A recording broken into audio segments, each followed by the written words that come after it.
Bonsoir à toutes et à tous, très heureux de vous retrouver. Alors je vais dédier le cours Lilou Nishmat, ma belle-mère, Simi Batranina, Zichwana Livracha. Et on va également dédier le cours Lilou Nishmat, Myriam Marie Elkaïm, Bat Rena Ve Oved Wakrat. Voilà. C'est marqué dans la paracha de Yitro. Au début de la paracha de Yitro, c'est marqué Vaishma Yitro. Il a entendu Yitro. Cohen Midian, lorsqu'il était, il était plus prêtre, mais on l'appelle le prêtre de Midian, Choten Moshe, beau-père de Moshe Rabbeinu. Et Kol Asher, Asa Elohim les Moshe, tout ce qu'avait fait Hachem à Moshe ou l'Israël et à Israël son peuple, qui aussi Hachem et Israël et Mitzrayim, parce qu'avait sorti Hachem de Mitzrayim. D'accord. Maintenant, Rashi pose la question, Vaishma, il a entendu. Mashmoa Shama Uba. Qu'est-ce qu'il a pu entendre qui l'a fait réagir et venir se convertir au judaïsme. D'accord? Quel est le sens de la question? Qu'est-ce qu'il a pu entendre qui l'a fait réagir? Rashi rajoute un mot. Uba, il est venu. Il est venu voir son gendre, il est venu voir son gendre Moshe Rabbeinu pour se convertir au judaïsme. Ouais, c'était un Cohen Midian, le prêtre de Midian, et il veut absolument se convertir au judaïsme. Qu'est-ce qu'il a pu entendre qui l'a fait réagir? Alors quel est le sens de la question? En fait, c'est marqué on l'a vu dans la Shira. Il y a marqué Shamu Amim Yergazoun. Shamu Amir. Ils ont entendu les peuples, Yergazoun, ils ont tremblé. Ouais, les Pénishtim aussi, ils ont été saisis de torpeur. Namugu Kolishve Kenaan. Ils ont fondu tous les gens de Kenaan. C'est-à-dire, évidemment, ils ont eu peur de ce qui s'est passé en Israël, en Égypte, et tout ce qui est les miracles qui se sont passés, etc. Comment l'Égypte a été détruite. Ils ont été foudroyés par cette information. Ouais. Ils sont venus se convertir, eux, ou pas? Ils l'ont entendu ou pas? Alors comment ça se fait? Quelle écoute il a pu avoir, Yitro, pour que lui, il veuille se convertir, et eux qui ont tous entendu, ils ne sont pas venus se convertir. Quelle écoute il a pu avoir? Mashmoa Shamaoba, qu'est-ce qu'il a pu entendre qu'il a fait se convertir? Voilà la question que pose les Chazal. Ça veut dire que la question c'est quoi? On a des informations, et des fois on les entend, mais ça ne nous fait pas réagir pour autant. Et des fois au contraire ça nous fait bouger. Mais quel style d'information il faut avoir? Ou quel style de réflexion il faut avoir pour qu'une information elle puisse nous changer, ou nous transformer, ou nous faire réagir? C'est ça la question. Voilà. On entend tous la même chose, mais on n'entend pas de la même manière tous la même chose. Et c'est ça que Chachamim voulait savoir. Mais qu'est-ce qu'il a pu entendre qu'il a révolutionné? Et là c'est marqué, il a entendu deux événements. Kriyat Yamsouf, l'ouverture de la mer Rouge, et Milchemet Amalek, la guerre contre Amalek. Deux choses il a entendu. L'ouverture de la mer Rouge, la mer s'est fendue. Et aussi un autre miracle, c'est la guerre qu'on a faite avec Amalek, le peuple d'Amalek, ouais, les sales Amalek, qui a fait que on a gagné la guerre. Voilà. Maintenant, ce qui est intéressant, c'est ces deux phénomènes. Mais qu'est-ce qu'il y avait de spécial dans ces deux phénomènes pour éviter le bruit qu'on entend autour de nous qui nous empêche d'étudier la Torah? Ouais. Vous avez compris? Oui. Alors, quel phénomène il y a pu y avoir de spécial dans ces deux événements-là qui ont fait que, ah ouais, c'est ça c'est Dieu, ça c'est Dieu, là. Qu'est-ce qui s'est passé? Plus que les plaies d'Égypte. Les plaies d'Égypte étaient extraordinaires. Ça l'a pas impressionné. Par contre, ça l'a oui impressionné. Alors, il y a deux événements historiques qui ont impressionné, qui ont révolutionné Yitro. Là, il a dit c'était... Alors, on avait expliqué que le Maharal de Prague explique comme ça, que les Égyptiens, quand on a fait les plaies en Égypte, et qu'ils sont arrivés à la troisième plaie d'Égypte, il n'y a pas du whisky là-bas, du scotch? Ah oui, du scotch.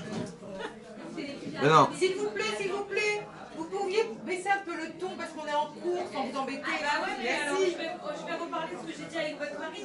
Alors. C'est prévu, hein. Oui, il n'y a pas de problème, on vous demande de baisser le ton, c'est tout. Voilà, on s'est mis là, on vous dérange pas. Il ne faudra pas faire taire les gens. Non, c'est bon. Ok, mais vous n'êtes pas obligé de prier non plus. On va baisser un peu la sardine. Alors, maintenant, ce que je vous expliquais avant que je m'énerve, c'était ça, en fait. C'était d'expliquer que qu'est-ce qu'il a pu entendre de spécial qui a fait réagir Yitro. Alors là-bas, c'est marqué que dans les plaies d'Égypte, oui, il y a eu à partir de la troisième plaie d'Égypte, la troisième, c'est marqué Dam, ça veut dire que le Nil a été transformé en sang. Tzvardéa, il y a eu des grenouilles qui niment les poux. Les poux, c'est des petits insectes. Et là, les sorciers, les savants, à l'époque, ont été incapables de reproduire des poux. C'était impossible. Ouais, on ne peut pas changer un mari, c'est impossible. Ouais. Et donc, les poux, ils n'ont pas pu transformer ça. D'accord? Et donc, qu'est-ce qui s'est passé? Oui? Qu'est-ce qui s'est passé? Ils ont dit Etzba. c'est le doigt de Dieu. Etzba Elokimi, c'est le doigt de Dieu. Comme ils ont, comme on dit en français, montrer du doigt. Montrer du doigt. Ouais. Et ça c'est Dieu, ça. Montrer du doigt. Peut-être ça vient de là l'expression. Hein. Par contre, nous, quand la mer s'est ouverte, en Mitzrayim, à la mer Rouge, on a dit Ayad Agedola Asher Asa Hashem. Ayad Agedola, la grande main qu'avait faite Hashem. Nous, on a dit la main, et ils ont dit le doigt. Vous allez dire, bon, ben, qu'est-ce qu'il y a de spécial? En fait, la main hein, et le doigt. Le doigt, c'est un élément de la main. Un élément de la main. Ça veut dire qu'ils ont voulu dire comme ça. Nous, on a voulu dire que Hachem, il a la main mise sur le monde. Yad, la main, il a mise.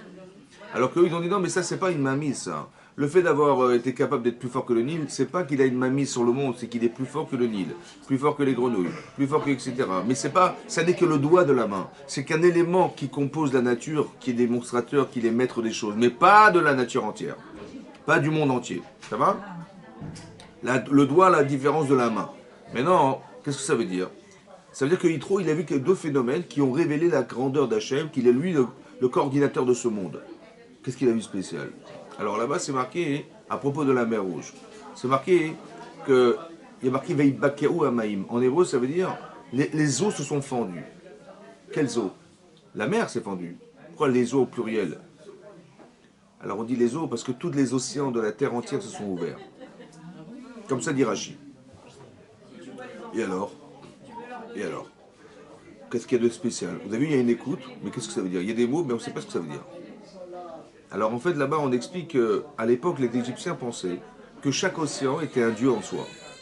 C'est-à-dire, il y a des forces dans la nature qui sont représentées par les courants de la mer. Et on a donné des noms à chaque élément qui compose les courants de la mer. Alors vous avez la mer Méditerranée, vous avez la Manche, vous avez la mer, vous avez la mer Noire, la mer Rouge, vous avez l'Atlantique, le Pacifique, etc. Ce sont des océans. Mais pourquoi on a mis des noms? Pourquoi il y a des noms? Pourquoi on a différencié, on a quadrillé? Pourquoi? Parce que les courants de la Méditerranée ne sont pas les courants du Pacifique ni de l'Atlantique, etc. Et donc on a déterminé ça comme des dieux. Comme ça ils pensaient que c'était des dieux.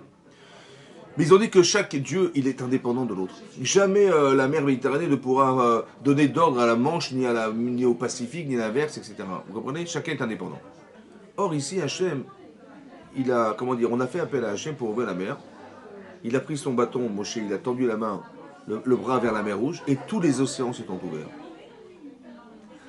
Ça veut dire qu'il y a quelqu'un qui est capable de contrôler tous les océans, et que les océans qui recouvrent toute la planète Terre. Vous avez compris? La Terre est remplie aux 2/3 de mer. Et qui c'est qui contrôle tout ça? C'est celui à qui on a fait appel. Mais c'est impossible. Parce qu'il ne peut pas donner l'ordre à tous les océans de s'ouvrir. Vous avez compris? Puisque chaque océan est indépendant. Et l'océan est la représentation de ce qui recouvre toute la Terre, toute la planète Terre. S'il est capable de faire ça, ça veut dire qu'il y a un contrôleur au-dessus de tout ça. Il y a quelqu'un qui domine le monde. Il y a quelqu'un qui est dans une tour de contrôle là-haut et qui domine le monde. C'est ça qu'il a vu. Puisque tous les océans se sont ouverts. Ça, c'est une chose. La deuxième chose, vous savez que Yitro, il vivait avec le peuple d'Amalek. Et il y a une guerre contre Amalek qui doit s'organiser, une guerre contre Amalek. Mais quelle est la guerre? Ouais, l'objet de la guerre, en fait, l'objet de la guerre, c'est que Amalek pense qu'on est tributaire des signes zodiacales, c'est-à-dire du Mazal. Oui, c'est pour ça qu'à Purim, il va tirer au sort en espérant que le sort va lui faire gagner cette guerre qu'il fait contre Israël, le sort. Mais il savait calculer le sort, il savait calculer les instants où ils allaient réussir et rater. Et la guerre contre Israël, en fait, c'est quoi la guerre contre Israël? C'est une guerre de Mazal, c'est-à-dire de faire croire aux autres, ouais, que Chas Shalom, au-dessus de Mazal, au-dessus de tout, ça, il n'y a rien du tout, ouais, et que si vous avez réussi, c'est parce que Vénus est en face de Mars, etc., tout est bien aligné, et si vous avez raté, c'est pas de votre faute, c'est à cause de ça et ça et ça. Vous avez compris? C'est des Mazal. Autant que si la mer est ouverte, mais oui, c'est normal, on a vu dans le ciel, il y a un vent qui allait ouvrir la mer, etc., tout se justifie. Le fatalisme, voilà. Vous avez compris? Ça, on doit faire la guerre contre ça. Parce que ça annihile complètement l'idée que Dieu existe. C'est ça la guerre contre Amalek. Maintenant, qu'est-ce qui va se passer? On a fait la guerre contre Amalek dans la paracha qui précède. Et là-bas, c'est marqué que Moshe Rabbeinu, il avait les bras levés au ciel. Et que ses bras étaient soutenus par Aaron, son frère, et Hur, le fils de Myriam. Et lui, il a dit, voilà comment il voyait qu'on perdait des fois la guerre. Alors, il a demandé à ce qu'il s'assoie sur une pierre. Oui, ça c'est. Donc il voulait être en souffrance, mon cher ami, pour prier encore et prier pour eux, pour le peuple juif qui faisait la guerre. Et la Gemara dit que quand il faisait lever les bras, on gagnait la guerre, et quand il a baissé, on perdait la guerre. Et la Gemara demande, il dit, quoi, tu crois parce qu'il levait les bras, on gagnait la guerre, il est baissé, on perdait la guerre. Hein? Et non, en vérité, quand les d'Israël levaient les yeux vers le ciel, alors ses bras se levaient. Et lorsqu'ils baissaient les yeux en pensant que c'est eux qui gagnaient la guerre, alors les bras se baissaient. C'est-à-dire que le baromètre de la Emouna, la croyance qu'on avait en Dieu en faisant la guerre, elle était représentée par les bras se levant et se baissant de Moshe Rabbeinu. C'est clarinette ou pas? Là-bas, c'est marqué qu'il avait les bras levés. Ad bo Hashemesh, jusqu'à ce que se couche le soleil. Pourquoi ce détail? Rachid expliquait. Parce que les Amalekim, ils faisaient dépendre leur victoire des heures. Vous savez qu'il y a des moments de réussite eux ils voient dans le ciel, ils arrivent à voir ça, ils disent qu'il y a des instants. Le mazal c'est des instants. Ouais, il y a des heures, il y a des jours, il y a des mois. Ouais, et quand on est dans un tel mois, on a un mazal spécial, dans telle heure, à telle heure, etc. Eux ils calculaient, ils ont calculé que l'heure où ils devaient faire la guerre, c'est une heure où ils avaient vu qu'ils allaient gagner. Qu'est-ce que fait Moshe Rabbeinu? Il arrête le soleil. La terre s'est arrêtée de tourner. Et lorsqu'ils ont vu que le soleil s'est arrêté, donc il n'y avait plus d'heure, Irvev et Tachot, il a mélangé les heures. C'est-à-dire l'heure qui devait arriver pour qu'il gagne la guerre, elle s'est interrompue, il n'y a plus d'heure. Maintenant, qui c'est qui peut arrêter le soleil? Qui c'est qui est au-dessus du Mazal? Mais c'est ça qu'ils ont vu, c'est ça qu'il a voulu démontrer. Et qu'est-ce qui éclaire toute la terre? Le soleil. Vous avez vu? Donc le dominant de la terre, ben, c'est la mer, et le dominant de la terre au niveau céleste, c'est le soleil. Il éclaire toute la terre. Et là, on voit vu qu'au-dessus du soleil, il y avait quelqu'un qui s'appelle Hachem, qui a été capable d'arrêter le soleil. C'est ça qu'il a trouvé. Vous avez compris? Maintenant, il a entendu ça. Maintenant, tout le monde a entendu ça. Ça y est, c'est fait. Avec grand plaisir. Voilà, on l'a fait. Merci, ça a été fait. Merci beaucoup. Et donc, Ça veut dire qu'on ne doit pas croire à l'astrologie? ça veut dire que, non, on doit pas, je vous explique. On a tous un mazal, il y a du mazal. Mazal, ça existe. Mais ne jamais croire que notre vie dépend du mazal. C'est-à-dire que même si on vous dit, il va vous arriver ça, tu dis c'est pas vrai. En vérité, pourquoi c'est pas vrai? C'est vrai, c'est pas vrai. Pourquoi c'est pas vrai? Parce que ce que vous voyez, c'est ce que vous êtes. Et si vous changez, le mazal change. C'est pas qu'on est tributaire du mazal, comme pensait Amalek. Comme par exemple, c'est marqué que quand on est sorti d'Égypte, par où il a dit, mais à quoi ça sert de sortir? Ouais, j'ai vu Rak et les Pénétrem, j'ai vu du mal dans le désert. Et Rachid dit qu'il a vu du sang. Il a dit, bah, vous allez tous mourir. Un coup c'est ça de partir, vous allez tous mourir. Voilà, j'ai vu dans les astres qu'il y aura du sang dans le désert. En fait, ce sang, il a été transformé en sang de Mila, de la Brit Mila. Ça veut dire que ce que tu vois, c'est l'interprétation. Ouais. Mais c'est vrai que c'est possible que ce que tu dises. Mais nous, on peut changer le mazal. Ça veut dire que tout est. En fait, le mazal n'est que le reflet de ce que nous sommes. Maintenant, si tu peux changer ton mazal, vous avez compris ce que je veux dire? Comme par exemple, Hachem, il a dit à Abraham, lève les yeux au ciel, regarde les étoiles, etc. Dorénavant, tu t'appelleras plus Avram, mais Avraham. Il a changé son mazal. Avram ne pouvait pas avoir d'enfant, mais Avraham, il pouvait en avoir. Ça veut dire qu'il a changé, mais c'est-à-dire que le changement qu'a opéré Avraham sur lui a permis de devenir Avraham. Mais c'est Avraham qui est devenu Avraham qui a pu avoir des enfants. Vous avez compris ce que je veux dire? Mais donc le mazal, c'est pas un déterminisme. C'est le miroir de ce que je suis. Vous avez compris? Alors qu'un mec dit non, tu peux pas changer, ça bougera jamais, ça ne bougera pas. Nous, on pense que ça bouge. Ça veut dire qu'on dit en mazal et Israël. Il n'y a pas de mazal pour Israël. Ça veut dire qu'on n'est pas déterminé à penser que ce qui est marqué est figé. Vous avez compris? Voilà. Et donc c'est ça la guerre. C'est ça. Et quand il a vu ça, Yitro, il est waouh. Mais c'est ça Hachem. Maintenant, pourquoi c'est lui qui a réagi et pas les autres? Parce que il faut bien comprendre ça. Que ce qu'il a vu vient répondre à un problème personnel. Yitro, c'est un philosophe, Yitro, c'est un penseur. Yitro, il cherche Hachem, il cherche le bon Dieu, il cherche. Il va pratiquer toutes les idolâtries possibles et inimaginables pour retrouver qu'est-ce qui est l'origine de ce monde. Et il va échouer, il ne va pas trouver. Mais il est en recherche. Alors Hachem lui envoie la réponse. Celui qui voit, c'est celui qui est en problématique. Celui qui voit, c'est celui qui a compris que la vie vient répondre à quelque chose. Donc eux, ils ont dit, La mer s'est ouverte, tu dis, ah, c'est un champion. Hein. Ils n'ont pas compris à quoi ça servait de le dire. Ah, ils ont vu le soleil est arrivé, il s'est arrêté, waouh, il est champion, il a arrêté le soleil, mais ils n'ont pas compris qu'est-ce que ça voulait dire. À quoi ça vient répondre le fait qu'on interrompt le soleil. À quoi vient répondre le fait que tous les océans sont ouverts. Mais lui qui est un chercheur, il a compris à quoi ça venait répondre. Ça veut dire qu'on peut voir la même chose, mais ne pas réagir parce que ça ne répond à rien. Vous avez compris? Celui qui réagit, c'est celui qui a compris à quoi venait répondre le fait d'avoir vu ce phénomène. Vous avez compris ça? Ça veut dire que dans la vie, on doit essayer de savoir à quoi vient répondre les éléments. Tout ce qui nous arrive, en vérité, on doit savoir et se dire, mais à quoi ça vient répondre dans ma vie? Il m'est arrivé ça, je dis, ah bah tiens, mais à quoi ça vient? Qu'est-ce que ça vient solutionner chez toi? À quoi ça vient répondre dans ta vie? C'est ça qu'il faut comprendre. Ça s'appelle la shmiya, ça. D'apprendre à entendre. Ça va? D'apprendre à entendre. Il a entendu, il a réagi. Ça veut dire qu'il y a quelque chose dans l'écoute qui est fondamental. Nous, on a dit, quand Hachem s'est proposé à nous donner la Torah, on a dit Naase venishma. Naase, on fera, et Nishma, on entendra. Oui? Maintenant, est-ce qu'il est possible de faire sans comprendre? Hein? Est-ce que c'est intelligent ou c'est stupide de faire sans savoir ou sans comprendre?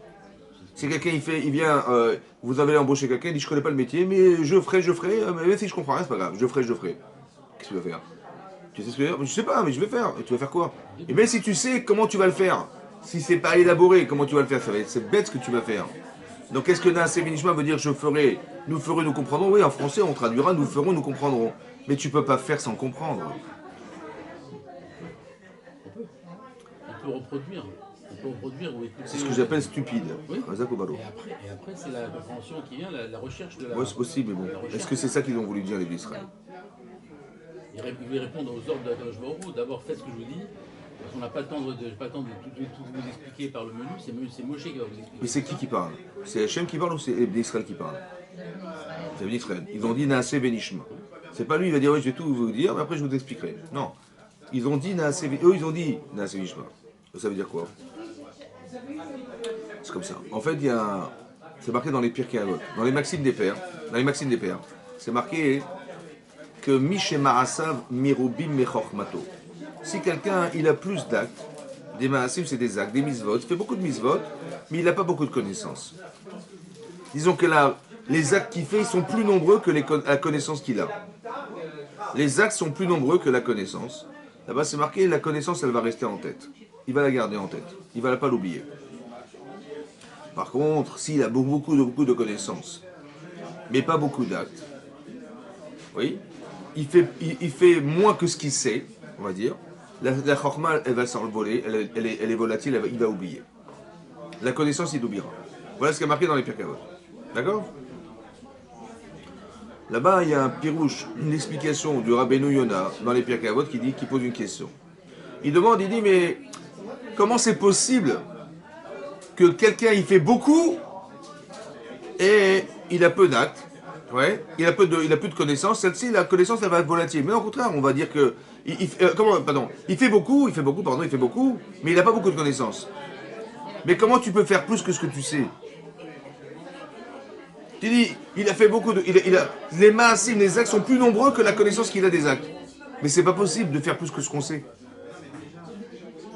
Donc qu'est-ce que ça veut dire quoi? Qu'est-ce que vous voulez dire le Pirkei Avot en disant celui qui a plus d'actes que de connaissances, la chorma, l'intelligence, elle va rester.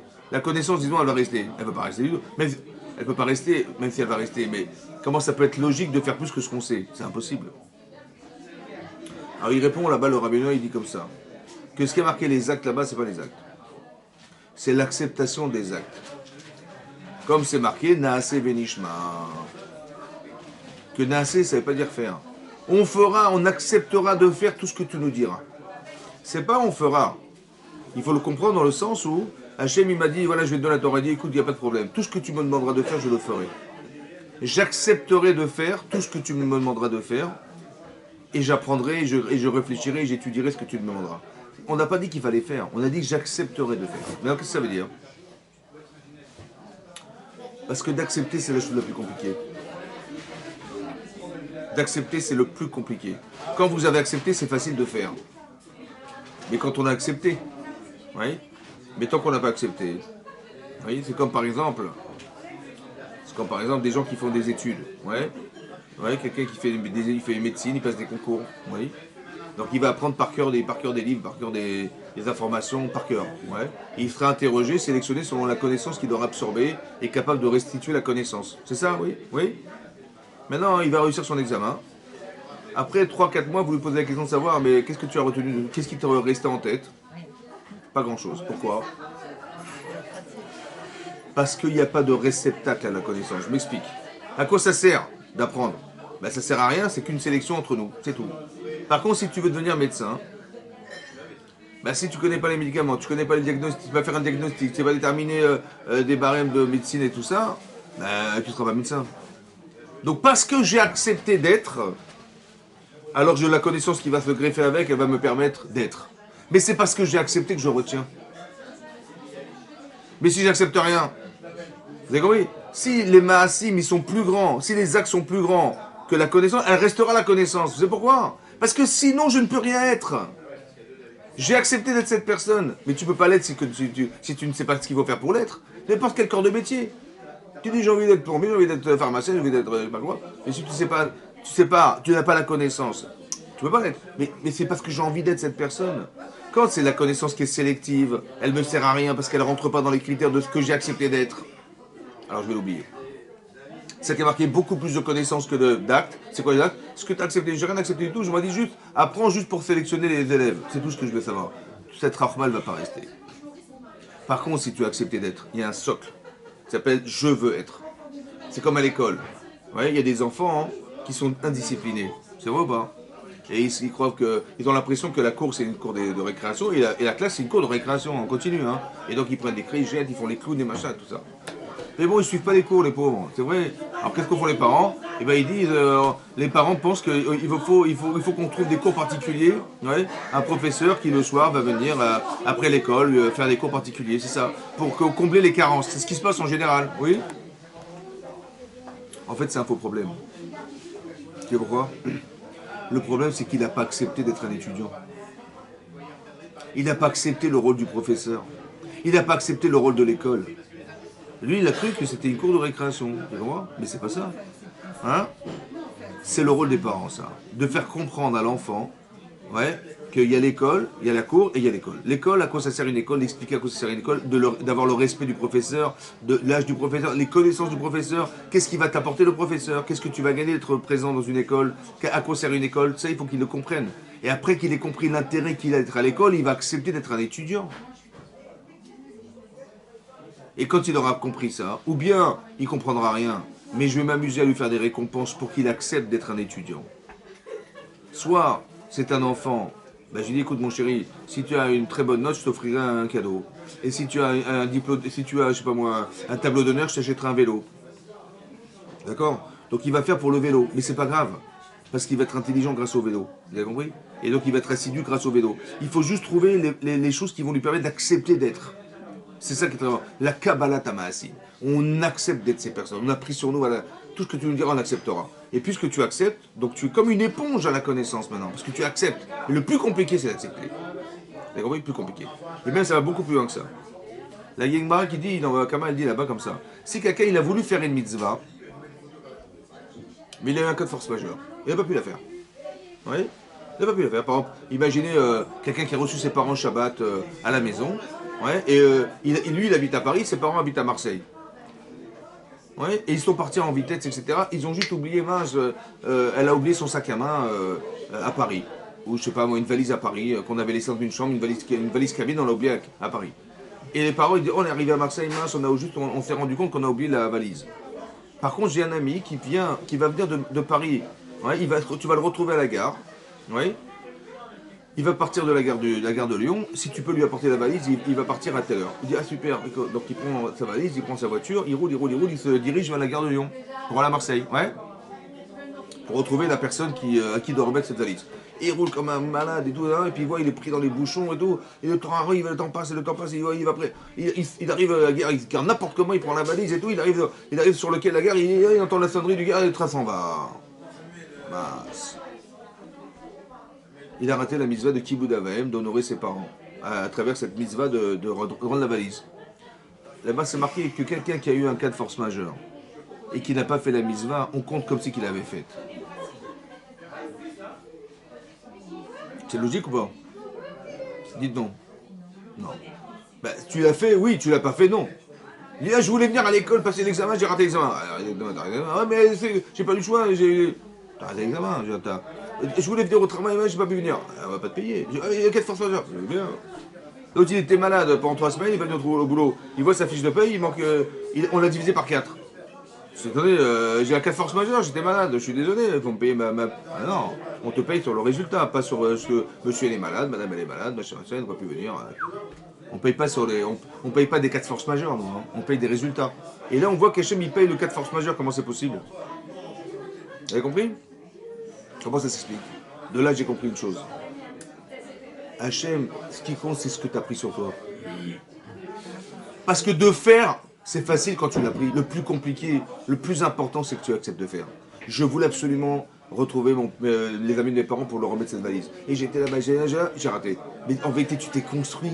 C'est bon, c'est ce qui m'intéresse, le reste ne m'intéresse pas. Après, le fait que tu fasses, ça va entériner autre chose. Mais le plus important, c'est ce que tu as accepté de faire. Tu as accepté, tu es devenu. Le reste ne m'intéresse pas. Le plus compliqué, c'est accepter. Tant que tu n'acceptes pas, tu dis, ah, je vais voir, je vais réfléchir. Bon, bah, t'as pas pris sur toi. Je peux pas te donner un salaire comme si que le salaire, c'est ce que je deviens. Pas ce que je fais, ce que je deviens. Après de faire, ça va montrer, ça va te démontrer, ou bien ça va permettre que il y a un autre travail sur soi qui est fait parce que j'ai agi. Mais quelque part, le plus compliqué, c'est d'accepter. C'est ça? On a assez. On a accepté de faire. Oui, c'est ça. Et donc, on est arrivé devant Mont Sinaï. Et on a pris sur nous d'accepter la Torah. Hachem va dire, alors on va se préparer. On va se préparer au Matan Torah, donc vous allez vous préparer pendant 3 jours à accepter la Torah. Oui. Et là, Hachem, il va dire une chose étonnante. C'est marqué la chose suivante. C'est marqué comme ça.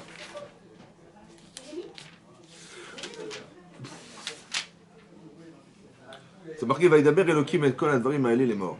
Vaïdaber Elohim, Dieu a dit, et Kol Advarim, toutes ces paroles, en disant. En fait, il va dire les 10 commandements. D'accord?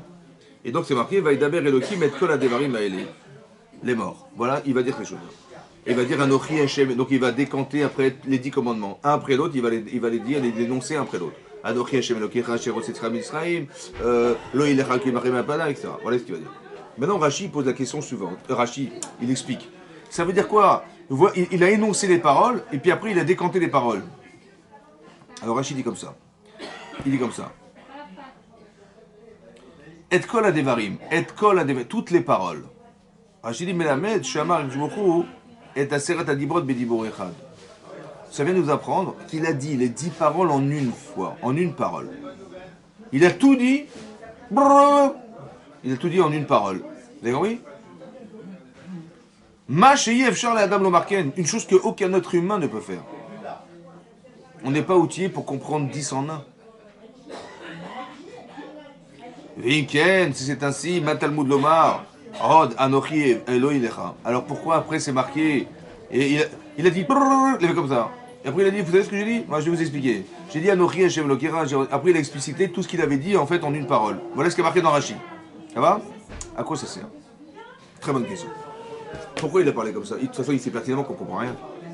C'est bon? Après, il a fait ça. Bizarre. Il a tout dit en une parole. Vous savez combien il a dit, combien on a entendu de paroles? Après, il a parlé comme ça, succinctement, sans qu'on comprenne quoi que ce soit. C'est inintelligible ce qu'il a dit au départ. Et après, il a dit une parole après l'autre. On a combien on a entendu de paroles? Combien? Hein? 2. 2 paroles. On a entendu 2 paroles. Le premier et le deuxième commandement. Après, dit le Midrash, ils sont tous morts. Ils n'ont pas pu supporter les paroles. Et ils sont morts. Et après, qu'est-ce qui s'est passé? Hachem, il a jeté de la rosée qu'il utilisera à la fin des temps pour faire revivre les morts. Et ils ont revécu à partir de ce moment-là. C'est bon? C'est quoi cette histoire de... Au contraire, il fallait qu'ils soient super vivants. Quand Hachem il a parlé, ils ont retrouvé Hachem, ils devaient être hyper vivants. C'est la plus grande vie qui puisse exister, de retrouver Hachem. Et là, ils sont morts. Ça va? Intéressant. Pourquoi ils sont morts? La force du message. Hein? La force du message. Ouais, mais pourquoi Hachem il a fait qu'ils devaient mourir?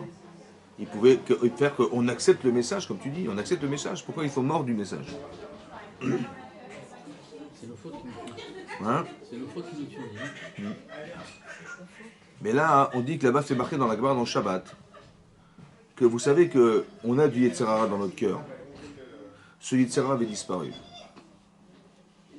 C'est marqué Pascha Zoamato Shel Nachash. En hébreu, en français, ça veut dire que, vous savez que quand Adam a fauté, le serpent, il a une relation avec Rava. Et il lui a injecté de la zoéma, de la puanteur, de la saleté. Et ce saleté-là, c'est le désir qu'on a de faire une avéra, une faute.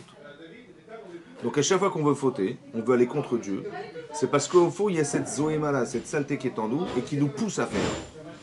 Maintenant, c'est rien à bas, hein. Ils sont arrivés à un niveau que ça avait disparu. La zoéma avait disparu, c'est-à-dire qu'ils sont arrivés un petit peu comme Adam Arishon avant d'avoir fauté. Une grande kedusha, ils sont arrivés à ça. D'accord? Maintenant, Hachem dit super, on va pouvoir communiquer ensemble. Mais pour communiquer, il fallait qu'ils meurent. Pourquoi? Comme si qu'on voulait nous faire basculer dans une autre dimension. Celle d'Hachem. Je m'explique. Pour que vous compreniez, ça veut dire comme ça.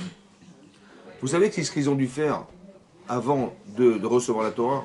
Ils ont dû faire la Brit Mila qu'ils ont faite en Égypte. Après, ils se sont purifiés en se trempant au mikvé.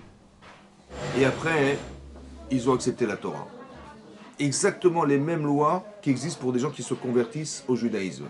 Quelqu'un qui n'est pas juif, qu'est-ce qu'il doit faire? Il doit faire la Brit Mila, il doit se tremper au mikvé et il doit accepter la Torah. Les mêmes lois qu'on a là, on les a là-bas. Maintenant, quelqu'un qui n'était pas juif et qui le devient, il est comme un enfant qui vient de naître. Il n'a plus de rapport avec son passé.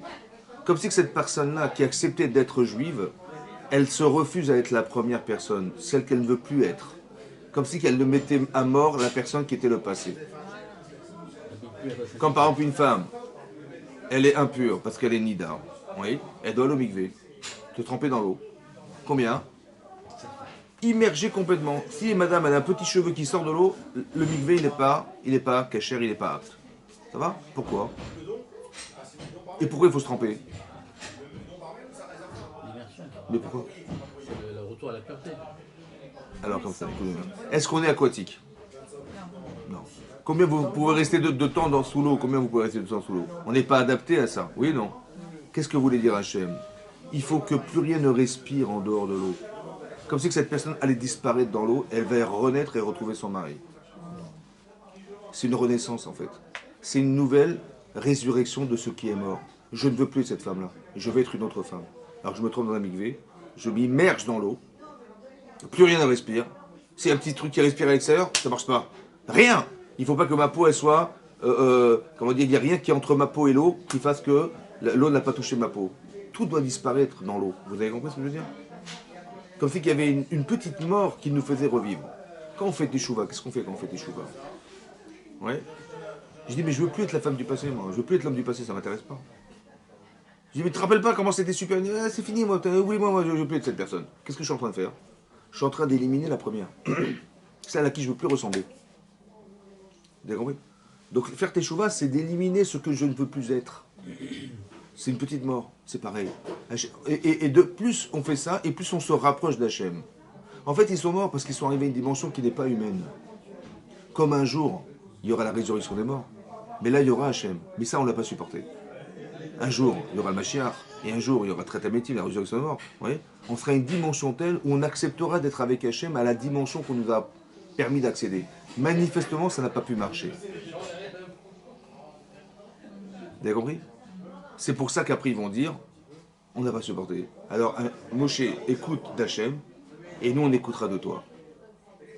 Hachem aurait tellement aimé qu'on puisse écouter sa voix.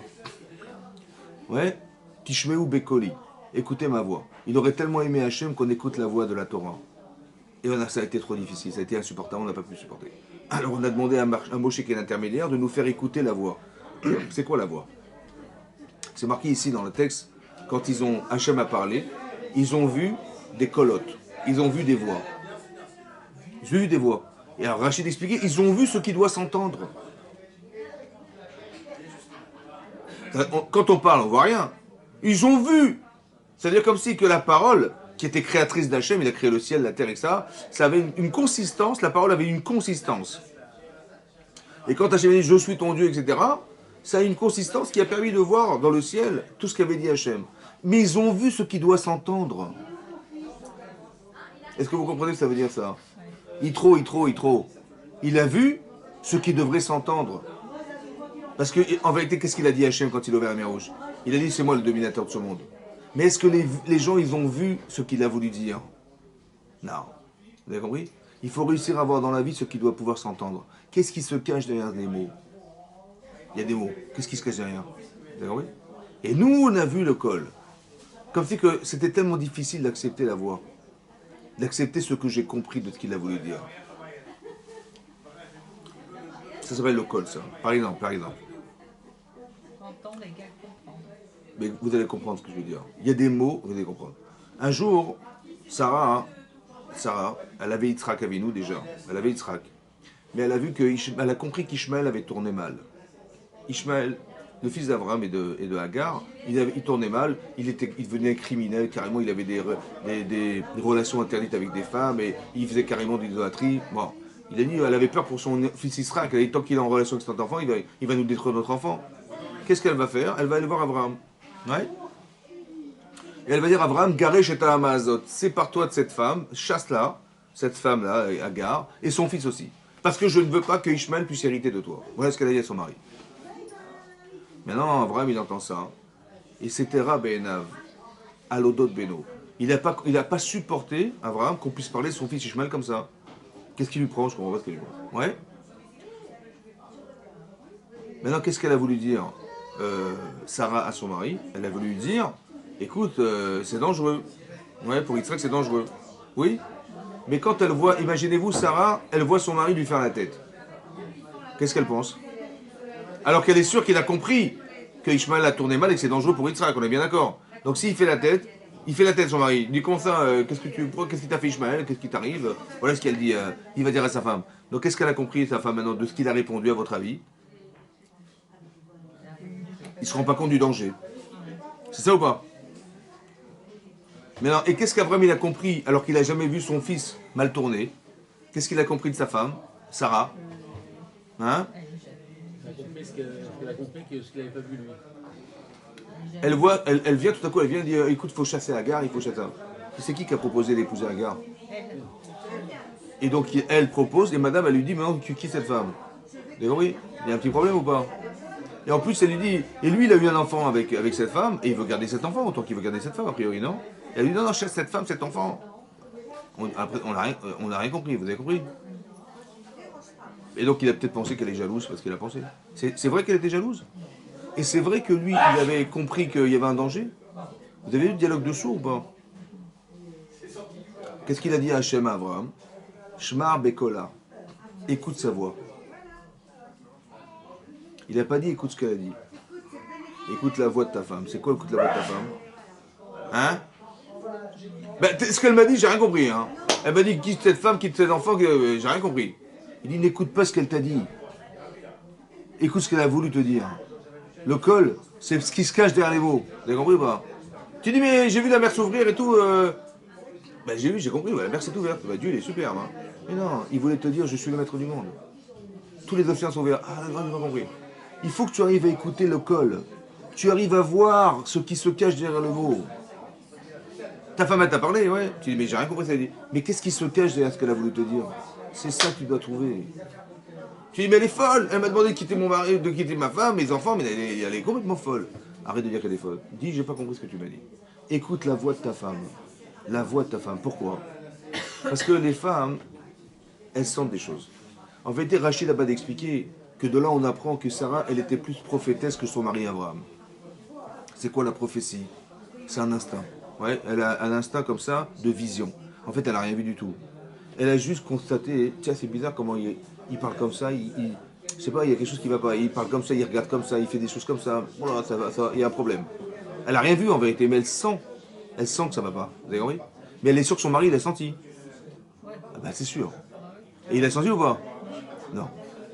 Donc qu'est-ce qui se passe en vérité? Qu'est-ce qui se passe? Hein? Qu'est-ce qui se passe? Ouais? Comment? Alors écoutez-moi bien. Le petit défaut féminin. Le petit défaut féminin. Non, non, je vais vous dire le petit défaut féminin. Le petit défaut. Le petit défaut féminin. Non, je vais comme ça. Le petit défaut. En vérité, la femme, elle est sûre que son mari, il a compris. Hein. Donc qu'est-ce qu'elle fait, madame? Elle propose la solution à son mari. Elle lui dit, mais garage ta mazotte, ça veut dire quoi? Elle aurait dû dire comme ça. Je ne sais pas si mon mari, il a ressenti ce que j'ai ressenti. Et je vais lui exposer mon problème, en lui disant, tu as vu comment il tourne mal, Ishmaël? Ouais, comment ça il tourne mal? Ben regarde, t'as pas compris, quand il a fait ça, il a dit ça, ça voulait dire ça, t'as compris maintenant? Ah ouais, ah oui, t'as raison, bien sûr, t'as raison. Attendez, donc qu'est-ce qui va se passer? Ben Ishmaël, il va risquer d'influencer Yitzhak. Il te rend compte, c'est une influence, mais c'est une catastrophe. Alors qu'est-ce qu'on fait? Ben il va falloir se débarrasser de lui, hein, c'est pas possible. Ah, mais comment tu peux te débarrasser sans te débarrasser de sa mère, se débarrasser de sa mère? Donc il faut finalement qu'il quitte cette femme et qu'il quitte cet enfant, au détriment même s'il est attaché à elle et tout ça. Parce qu'on va perdre notre enfant, c'est ça ou pas? Si elle avait dit ça, il aurait accepté ou pas? Ben oui, seulement elle a proposé la solution avant d'exposer le problème. C'est ça que j'appelle le petit problème. Vous avez compris? La femme, elle va proposer des solutions. Elle dit, mais mon mari, j'ai trouvé la solution, tu vas faire ça. Mais donc, j'ai même pas compris ton problème. Vous avez compris ce que je veux dire? Et donc, c'est pour ça que... Non, mais c'est pour ça qu'il faut connaître la nature masculine et féminine pour comprendre ça. Ouais? Exactement, on est en avance, c'est ça. Et nous, on met trop de retard. C'est ça qu'on va. Hein? Quand c'est faux, comment? C'est 15 trains de retard. Oui, oui, j'entends. Après, la solution qui est proposée, ouais. Elle est complètement erronée parce que tout le raisonnement qui a été échafaudé, il est bidon. On arrive à une solution catastrophique. Je dis simplement, je donne un exemple pour expliquer c'est quoi le col. Moi, c'est pas pour faire des problèmes de Shalbaït, hein. C'était pour expliquer. C'est pas. Non, il parlait de personne. Je disais personne, hein. Non, simplement d'expliquer. Je voulais juste vous expliquer le col. Ouais. Là, je voulais pas vous poser un problème en vous posant le col. Non, c'était juste vous expliquer le col. Le col, c'est la voix. C'est quoi la voix? C'est ce qui se cache derrière les mots. C'est ça que je voulais vous expliquer. Quand on dit le col de la Torah, la voix de la Torah, c'est quoi la voix de la Torah? Tu mets ton oreille contre le livre et il va rien se passer. Hein. Non, c'est qu'est-ce qui se cache derrière les mots. Non, mais disons qu'elle aurait pu le dire, et après, par la suite, les faits se concrétisent, et donc là... Ah non, ça aurait été trop tard. On n'a surtout pas envie qu'il y ait une influence quelconque, après il va te débarrasser de l'influence. Non, il fallait faire vite. Mais ce que je veux dire par là, c'est un exemple. Je ne veux pas discuter là-dessus, c'est pas ça mon problème. Vous expliquez à ce moment c'est quoi le col. On a vu les voix, voilà, on a vu les colottes. Vous avez vu? Ça veut dire quoi, voir le col? C'est qu'on a compris qu'est-ce qui se cache derrière les mots. Ah oui, c'est ça. C'est-à-dire qu'on a été sensible. Ouais. Mais en vérité, pourquoi c'est comme ça? Parce que de toute façon, intellectuellement, on est en recherche de réponse. Pas recherche de constater. Ça répond à quelque chose. Vous avez compris? C'est-à-dire que quand elle a dit ça, elle espérait, au lieu de lui dire, mais tu m'as dit quitte cette femme et cet enfant. Mais à quoi ça vient répondre? J'ai pas compris ton problème. Vous avez compris? Et quand je me pose déjà la question, alors je me dis, mais attends, j'ai juste pas compris. Ça va? Au lieu de dire, mais tu dis n'importe quoi, tu es complètement incohérente. Non, juste que j'ai pas compris à quoi ça vient répondre ce que tu m'as dit. Et quand je suis dans cette démarche-là, je respecte la personne et je veux écouter justement la voix qui se cache derrière les mots. Vous avez compris ça? C'est ça. On a vu des colottes, oui. Maintenant, ce qui est marqué dans la Torah là-bas, que le Matan Torah c'est un moment extraordinaire. En quoi il est extraordinaire ce moment-là? Déjà de savoir que jamais aucune religion au monde manifeste la présence de Hachem. C'est vrai ou pas? Là, Hachem, dans l'histoire, il s'est manifesté, oui, devant des millions de personnes. Des millions ont entendu les divrot. Le monde entier a entendu. Le monde a été mis en silence. Même pas un petit oiseau qui piaillait ou n'importe quoi, ou un âne qui va braire ou n'importe quoi. Il n'y avait pas silence total. Et donc on ne peut pas dire qu'on n'a pas entendu. C'était fait exprès pour dire qu'on ne peut pas dire qu'on n'a pas entendu. Et Hachem s'est manifesté, mais de façon violente. Il y a eu un tremblement de terre.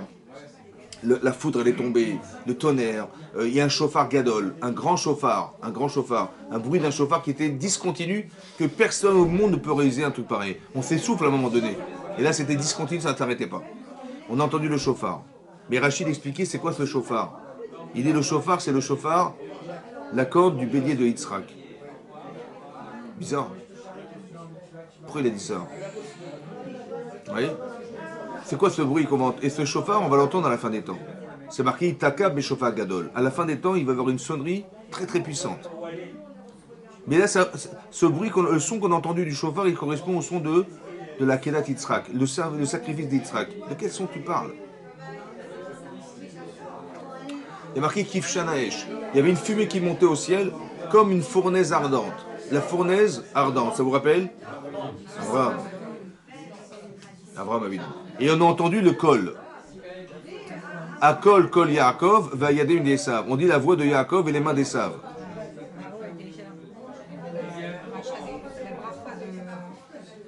De Yitzhak. Mais le kol, on a dit le kol, la voix de Yaakov. Comme c'est que Bisrout les Avot, par le mérite des Avot, on a eu ce Matan Torah. Mais peut-être le cri, le son du chauffard et du son de la fin des temps. Vous savez ce que c'est? Ça reste entre nous, hein. Mais je pense que c'est ça.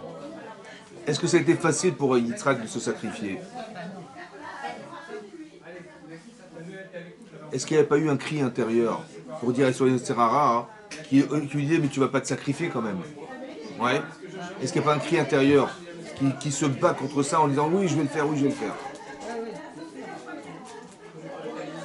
Peut-être c'est ça le son. Ça veut dire que toutes les souffrances qui ont été assumées dans le peuple juif pour arriver à atteindre la Torah et les mitzvot, c'est ce son qu'on va entendre. Que le Yitzhara, par exemple, vous avez remarqué bizarrement, quand les Égyptiens sont arrivés, là-bas ils ont marqué, ils ont crié vers Hachem. Pourquoi tu cries? Tu pries? Pas tu cries, il y a marqué Vizaraku. Vizaraka c'est un cri. Pourquoi tu cries? Dis prie Hachem. Oui, oui. Pourquoi une femme quand elle voit une araignée, elle hurle? Hein? Un cafard. Pourquoi elle hurle? Pourquoi hurler? Pourquoi dire il y a un cafard? Il y a un cafard. Pourquoi le hurlement? C'est quoi le hurlement? Qu'est-ce que ça exprime le hurlement? Mais qu'est-ce que ça exprime? Pourquoi je suis obligé de crier pour dire ce que je vois? Non, dis ce que tu vois. Par exemple, votre mari il rentre dans la cuisine, il voit un cafard, il va pas crier. Mais vous allez crier, ouais. Ouais, c'est quoi le cri? C'est quoi le cri? Oui, c'est quoi le cri? Oui, le cri. Par exemple, elle voit une araignée qui monte sur son oreiller. Voilà, khalas. Hein? Elle monte sur son oreille. On crie. Voilà. Mais c'est quoi le cri en fait? C'est quoi le cri? Ouais, c'est comme ça. Je pense comme ça. Il y a marqué dans la Torah, vous savez, dans la Torah, c'est marqué qu'à Rosh Hashanah, on doit sonner du chauffard. Mais on doit écouter le col du chauffard. Le son du chauffard. C'est une mitzvah. Maintenant, c'est quoi la mitzvah? C'est qu'à Rosh Hashanah, on va sortir un chauffard et le rav, il va sonner du chauffard. Il faut écouter le son du chauffard. Ça va? Bon, si là, il avait sorti une guitare, vous avez dit quoi? Et puis quand tu sors dans l'instrument de musique à Rosh Hashanah, ça vous choque pas, ouais? À quoi vient répondre le chauffard? C'est quoi le son? Maintenant. Quelqu'un qui est muet. Il est muet. Comment il s'exprime? Soit par des gestes, soit par des sons. Ouais. Quand il n'est pas content, il va crier. Ah, j'ai compris qu'il n'est pas content. Et quand il est content, il va rigoler. J'ai compris qu'il est content. Mais nous, on va verbaliser le cri, en fait. On va verbaliser le son. Quand je suis mécontent, je suis désolé, je suis pas content, je vais dire ça. Donc j'ai compris par les verbes que je suis pas content. Ou bien quand je suis très heureux, je vais exprimer verbalement mon bonheur. Mais un muet, il peut pas exprimer, il n'a pas les mots. Donc il va exprimer par des sons. Donc c'est quoi le verbe? C'est l'expression verbale du son. Ça va? Maintenant il y a des fois où vous ne pourrez pas exprimer par des mots. Ouais. Il y a des fois où on est saoulé par le son. C'est vrai? Ouais, c'est vrai. Maintenant, et sans alcool. Et sans alcool. Ça veut dire que le respect, tu vois, du silence. Parce que dans le silence, il y a 6 silences. Ouais. Maintenant, le respect.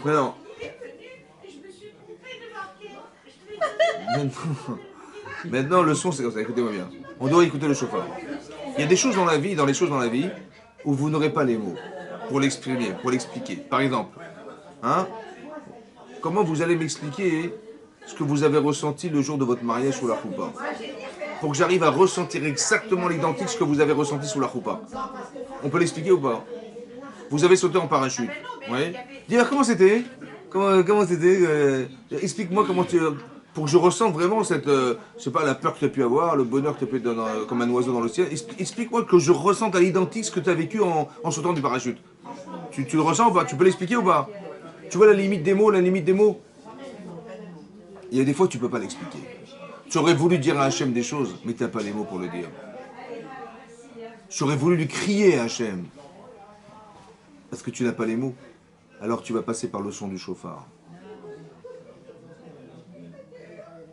Le son du chauffard. Ce que tu aurais voulu lui dire, tu ne peux pas le crier. Alors tu vas passer par le son du chauffard. Quand on va sonner du chauffard, le son du chauffard le colle. Ce qui se cache derrière les mots. Ce qui est plus fort que les mots. Qui est plus grand que les mots. Alors tu vas le dire. Ça va? Et c'est ça qui va se passer. Le col, c'est ça le col. Ça veut dire d'essayer de comprendre que Hachem, il a voulu nous transmettre quelque chose qui s'appelle la proximité avec Hachem. Qu'on arrive à atteindre ce niveau-là d'acceptation des choses. Mais ça veut dire qu'on doit être une femme juive cachère, on doit être un homme juif cachère, très cachère. Pourquoi faire? Parce que si on n'est pas cachère, alors on ne peut pas créer ce lien avec Hachem.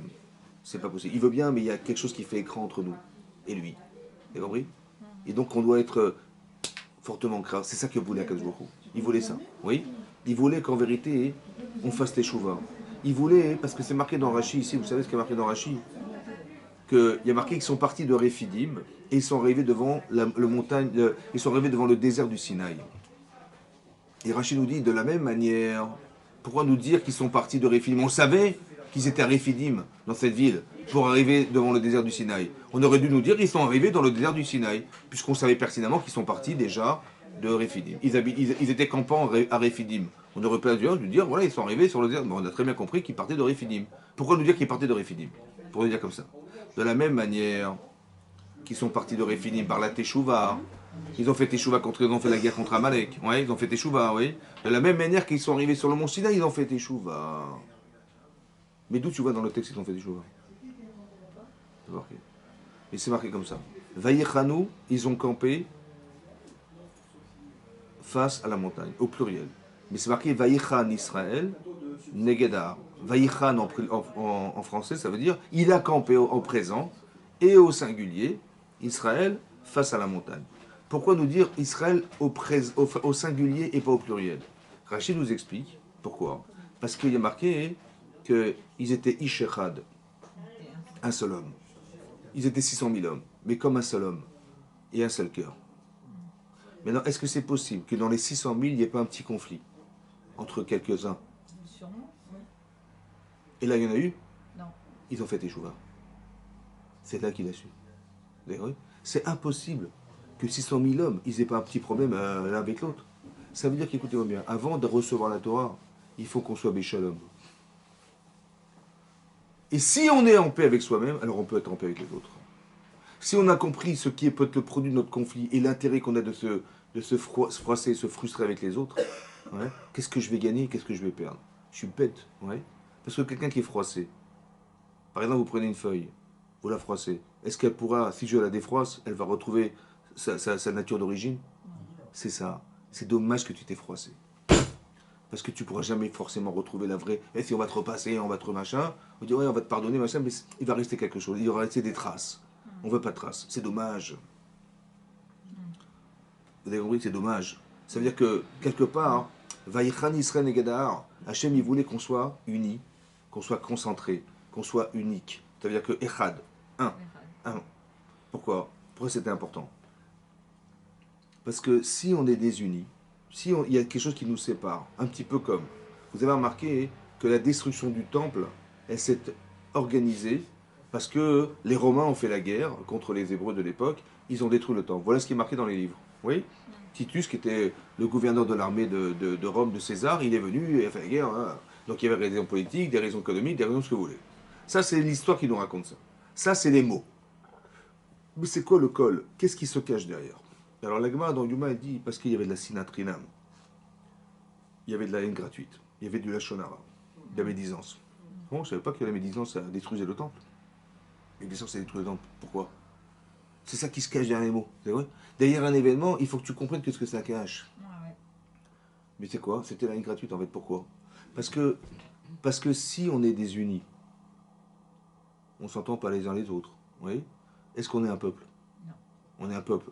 Le nom, mais est-ce qu'on est vraiment un peuple? Donc si on n'est pas un peuple, Dieu il est Dieu de quoi? Bah, il n'est pas du tout. De rien. Et s'il est de rien, à quoi il sert le temple? Rien. C'est pour ça qu'il est détruit. C'est pour ça qu'il a permis à Hachem d'envoyer Titus. Vous avez compris?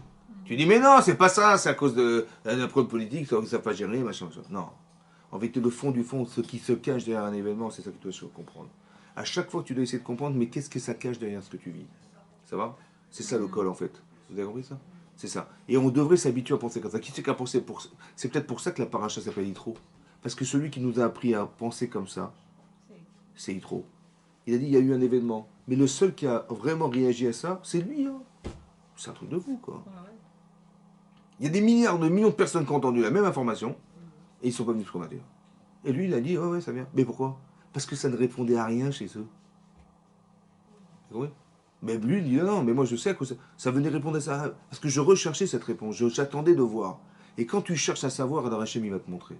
Mais la même information que toi, tu auras compris, que tu auras vu, les autres, ils vont voir la même chose, ils vont jamais comprendre ce que tu as compris. Parce que ça ne répond à rien chez eux. C'est ça le col. Vous avez compris? C'est ça. Il faut s'habituer à penser comme ça. Oui. Il m'arrive un truc, je vais commencer à plaindre de ce qui m'arrive. Je vais essayer de comprendre qu'est-ce que ça cache. Je vais avoir l'humilité, ouais, la noblesse et l'humilité de voir qu'il se passe des choses dans ma vie. Ouais. Mais en vérité, tu dois comprendre qu'est-ce qui se cache, le col qui se cache derrière cet événement. Vous avez vu? Comme je vous ai dit la semaine dernière, Hachem, il nous fait trois. On va d'abord, c'était prévu qu'on aille en Israël, on est parti dans le désert, on a compris. Après, qu'est-ce qui s'est passé? Après, qu'est-ce qui s'est passé? On est parti, au bout de 3 jours, on revient un jour en arrière, je comprends pas. On comprend rien. On est rentré dans le désert, on comprend rien. Ça va? En fait, le problème que nous avons, c'est ce qu'on avons, parce qu'on regarde les séquences. On regarde les séquences. On dit, ouais, mais je comprends pas ce qui m'arrive. Hein. Pourquoi t'es pas patient d'attendre la fin du film? Vous avez compris? Dans la paracha, vous voyez ce qui est marqué. C'est comme ça.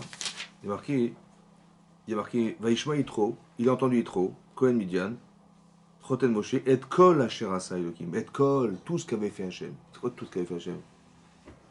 Ça veut dire, il a vu ce qu'avait fait Hachem. C'est quoi tout ce qu'avait fait Hachem?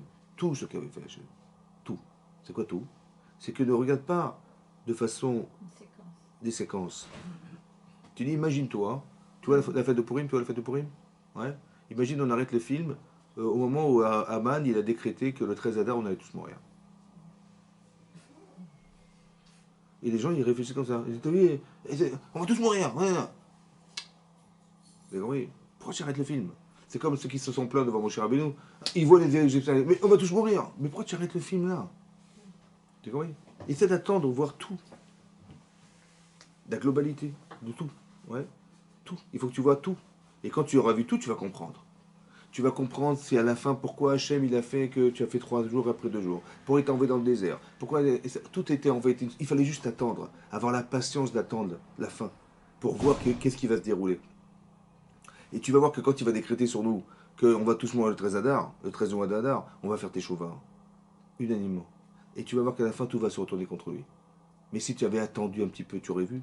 Eh ben, on a eu la patience d'attendre et de voir la fin. Vous avez compris? Pas de se dire, ah, on est foutu, machin, on arrête le film là et on va voir ce qui va nous arriver. Il faut arrêter de séquencer les choses. Il faut voir large. Il t'arrive ça, il n'y a pas de fin en soi. Et c'est tout le temps comme ça. On descend, mais forcément, obligé tu remontes. C'est obligé. Parce que la descente, c'est forcément pour remonter. Hachem, il veut combler tout ce qu'il t'a enlevé. Vous avez compris ça? Il n'y a qu'une descente, il y a forcément une montée. Tu vois, Sarah n'a pas eu d'enfant, ça a comblé tout ça, etc. Tout le temps, c'est comme ça. Vous avez compris? On est sorti, Yaakov Avinu, il est sorti de chez Lavan. Donc on est sorti de chez Lavan, il a voulu le tuer.